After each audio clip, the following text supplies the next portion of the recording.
Hey guys, it's me. People who know me, they know one thing. I love potatoes. I don't care how they're cooked, what type of potato, what color of potato. I've always loved potatoes. So for this recipe, I'm going to show you my absolute favorite way to cook potatoes. We are making salt and vinegar potatoes.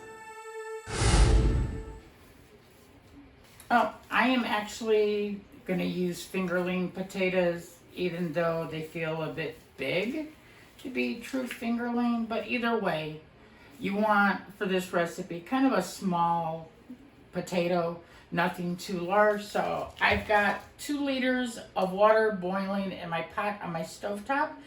To that, I'm going to add 1 cup of salt.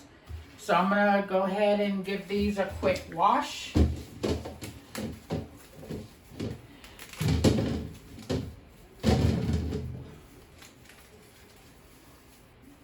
Now, when it comes to really making any kind of potato like this, you want them to be pretty much close to the same size. So, like I said, these are kind of large to be fingerling potatoes, and there's some pretty big ones in there. So these, I'm going to go ahead and cut those in half.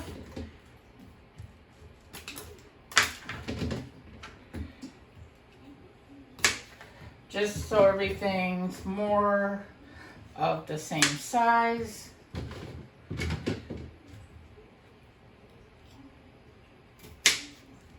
Now, it sounds like my water is boiling, so I've got a cup of salt. Like I said, it goes in. Put my lid back on. There we go. And get these ready.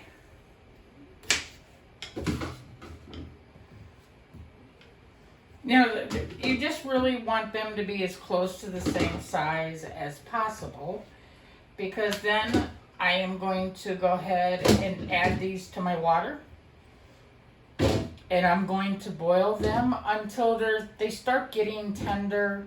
You know, you don't want them to fall apart because of the next step. So I'm going to get these in the water. Once it's at the right doneness, I will be back. Now, I'm giving it a good stir because you really, see, I can feel in the bottom that it is not all dissolved. And I can hear it's not at a rolling boil yet.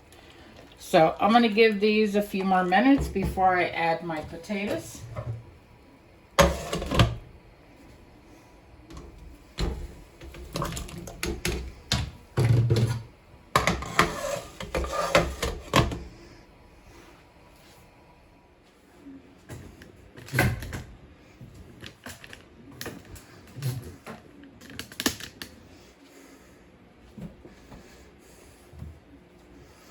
Okay, well, I'm back. I've got a strainer.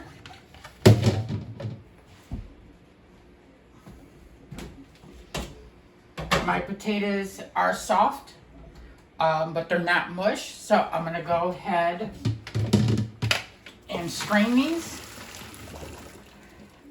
And now at this point, you have to cool them off. Let them sit for a while until you can handle them with your hands. That's very important so you don't burn yourself as we go into the next part of this amazing potato recipe. I'm back. I set my oven to 450 degrees and I've got some oil in a bowl, and I'm going to add some seasoning. I'm gonna start with about a half teaspoon of paprika, about a teaspoon, half teaspoon, or about a teaspoon maybe of onion powder. Now, we're not going to use salt because obviously there's plenty of salt in the potatoes. So I've got some black pepper.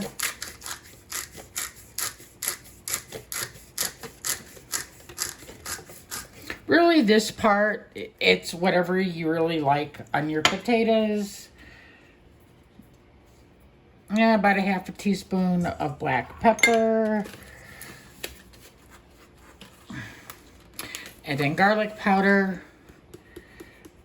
Ew, So let's say about a teaspoon.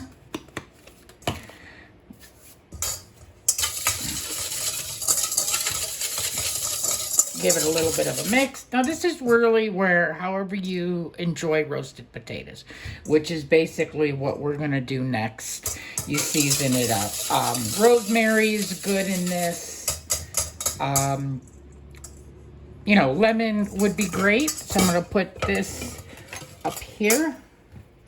Now, my potatoes, I cooled them off. I did not rinse them. And you're gonna give them a squish. Now, I've got a pan lined with foil. So I take my squished potatoes. I give them a little mix in that solution. Well, in my seasoning and oil.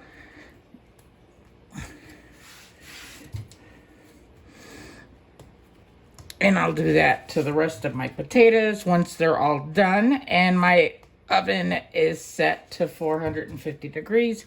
Once everything is nice and hot, I will pop these in the oven until they're nice and browned.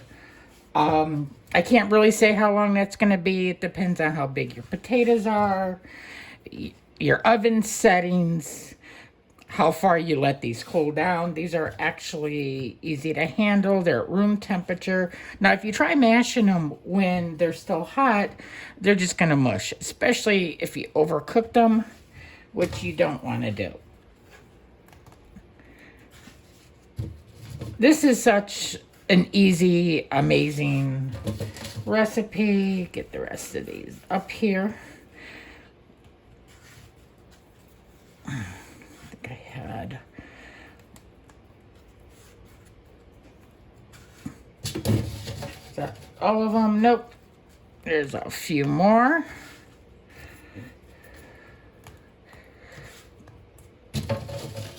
That's the last one. And like I said, they go in the oil, in the seasoning.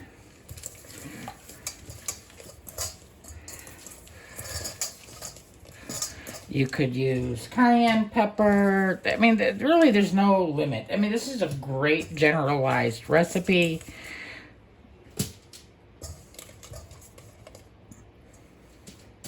Got them in my pan. Get more of these in here and try not to leave any on my counter this time.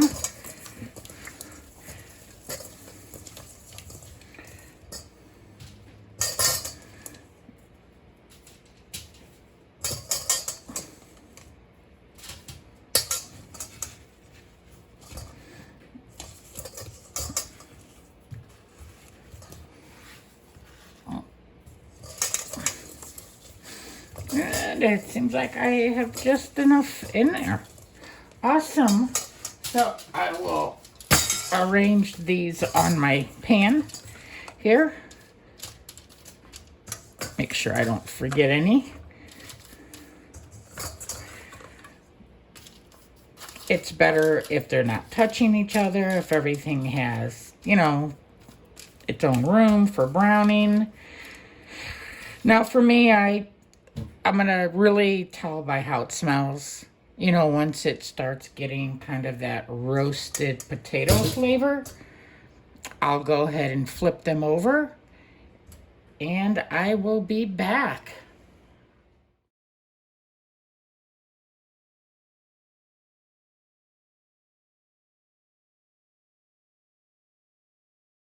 I'm back, people. My potatoes are done, and the last part, which actually makes it salt and vinegar, is malt vinegar. And just give it a nice healthy dousing. Give one of these a try. Oh my God.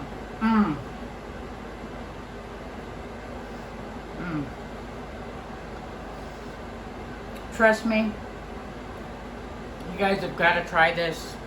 And I'll tell you, if you haven't tried it, malt vinegar on French fries is absolutely amazing. Put a lid on this so if I knock it over, it doesn't spill. But I really hope that you guys get a chance to try this recipe. It's really easy and simple. Like I said, 2 liters of water to a cup of salt. Small potatoes, you boil them till they're just soft but not mush. Let them cool off, you mash them down. Olive oil and whatever seasonings you like. You can follow how I did it or just use your favorite roasted potato recipe. And then to serve it, throw your malt vinegar on there and you got something that you and your family's gonna love. Thank you guys for watching. Hit the thumbs up and hit that little bell so that you get notified of my upcoming recipes. And remember, if someone blind can do this, so can you.